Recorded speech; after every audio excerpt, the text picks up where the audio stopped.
દરેક દિવસ છે આપણા માટે ઉત્સવ હોય.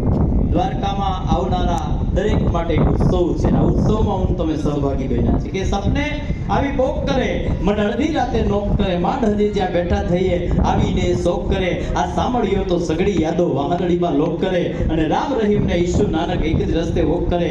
મારી ગઝલો સાંભળી લોકો મહેફિલમાં પણ રોક કરે. મારો મેસેજ મળતો નથી કે દ્વારકાધીશ મને બ્લોક કરે. સપને આવી પોક કરે આ તો અડધી રાતે નોક કરે. એવો કૃષ્ણ પરમાત્મા કે જલવા में मेरे यार के क्या क्या खूबी भरी अरे बाकी यदा तिरसी नजर બંસી અદર ધરી. અને આ તો માં મીરાનો મહોત્સવ. કારણ કે આપણી જે આ ભવ્ય ભૂમિ છે ભારતની ભૂમિ છે કાંઈ તો રાહ જોયા વિના થાય બદરામણીને સમયચર જોહુદીસ મેઘ વરસે પછી ખનભલી ઉડતી ધરાધન ધાન્યથી પછી વૃક્ષને વેલીઓ ખૂબ વિકસે વિબુધ આશા કરે અહીં વસવાટની રમ્ય રેખાવલી રાજધાની ભારતી માતને ખોડલે ઘેરતી ધન્યો ધન્ય આપણી આ સૌરાષ્ટ્ર ધરતી. તો આ સૌરાષ્ટ્રની ધરતી હોય કાળિયો ઠાકર પરમાત્મા જ્યાં બિરાજતા હોય અને એમાંય મા મીરાનો મહોત્સવ હોય.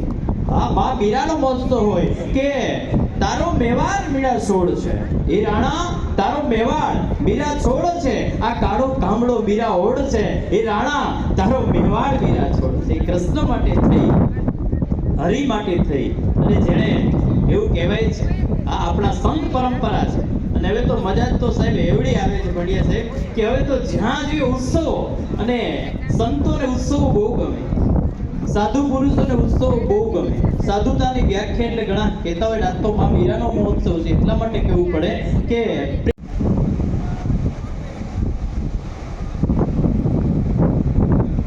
Evening બળકેશ્વર Mahadev traffic.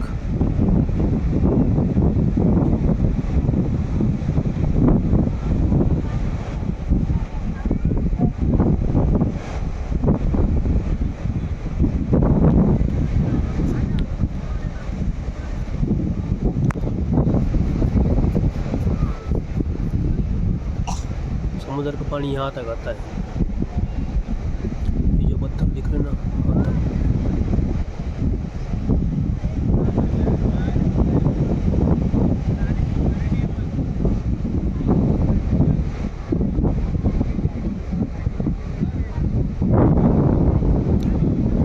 पूरा हाँ बड़केश्वर महादेव का जो है ना पूरा समुद्र के बीच में आ जाता है.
કાકા કે હાંડિયામાં બેસવાનું કહે છે કાકા.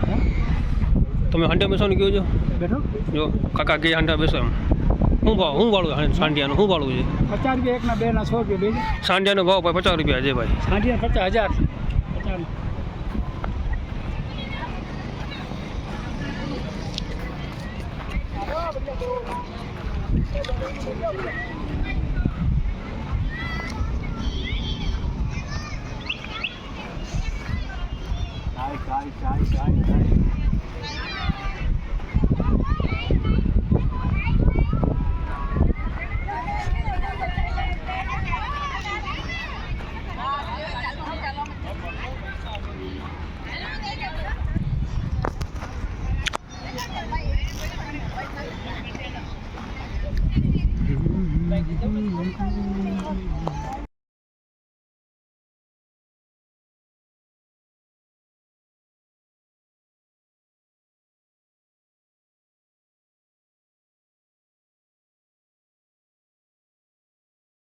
થશે તે પછી લલિતાબેન કોડાદરા ભક્તિ સંગીત રજૂ કરશે અને પછી શ્રી અનુપ જલોટાજી ભક્તિ સંગીત પ્રસ્તુત કરશે. તારીખ 22મી સુશ્રી અનુપમા હોસગેરે ગિરધર નાગર કી મીરા પપેટ કાર્યક્રમ. દિવસ દરેક દિવસ છે આપણા માટે ઉત્સવ હોય. દ્વારકામાં આવનારા દરેક માટે એક ઉત્સવ છે. આ ઉત્સવમાં હું તમે સહભાગી બન્યા છે કે સપને આવી પોક કરે મન અડધી રાતે નોક કરે માંડ હજી જ્યાં બેઠા થઈએ આવીને શોક કરે. આ સાંભળ્યો તો સગડી યાદો વાહનડીમાં લોક કરે અને રામ રહીમ ને ઈસુ નાનક એક જ રસ્તે વોક કરે. મારી ગઝલો સાંભળી લોકો મહેફિલમાં પણ રોક કરે. મારો મેસેજ મળતો નથી કે દ્વારકાધીશ મને બ્લોક કરે. સપને આવી પોક કરે આ તો અડધી રાતે નોક કરે. यो कृष्ण परमात्मा के जलवा में मेरे यार के क्या क्या खूबी भरी अरे बाकी यदा तिरसी नजर बंसी अदर धरी. અને આ તો માં મીરાનો મહોત્સવ. કારણ કે આપણી જે આ ભવ્ય ભૂમિ છે ભારતની ભૂમિ છે કાંઈ તો રાહ જોયા વિના થાય બદરામણીને સમયચર જોહુદીસ મેઘ વરસે પછી ખંભલી ઉડતી ધરાધન ધાન્યથી પછી વૃક્ષને વેલીઓ ખૂબ વિકસે વિબુધ આશા કરે અહીં વસવાટની રમ્ય રેખાવલી રાજધાની ભારતી માતને ખોડલે ઘેરતી ધન્યો ધન્ય આપણી આ સૌરાષ્ટ્ર ધરતી. તો આ સૌરાષ્ટ્રની ધરતી હોય કાળિયો ઠાકર પરમાત્મા જ્યાં બિરાજતા હોય અને એમાંય માં મીરાનો મહોત્સવ હોય. હા માં મીરાનો મહોત્સવ હોય કે તારો મેવાડ મીરા છોડ છે એ રાણા તારો મેવાડ મીરા છોડ છે આ કાળો કામળો મીરા ઓડ છે એ રાણા તારો મેવાડ મીરા છોડ છે. કૃષ્ણ માટે થઈ હરિ માટે થઈ અને જેણે એવું કહેવાય છે આ આપણા સંત પરંપરા છે. અને હવે તો મજા તો સાહેબ એવડી આવે છે ભણ્યા સાહેબ કે હવે તો જ્યાં જોઈએ ઉત્સવો અને સંતોને ઉત્સવો બહુ ગમે. સાધુ પુરુષોને ઉત્સવો બહુ ગમે. સાધુતાની વ્યાખ્યા એટલે ઘણા કહેતા હોય આ તો માં મીરાનો મહોત્સવ છે એટલા માટે કહેવું પડે કે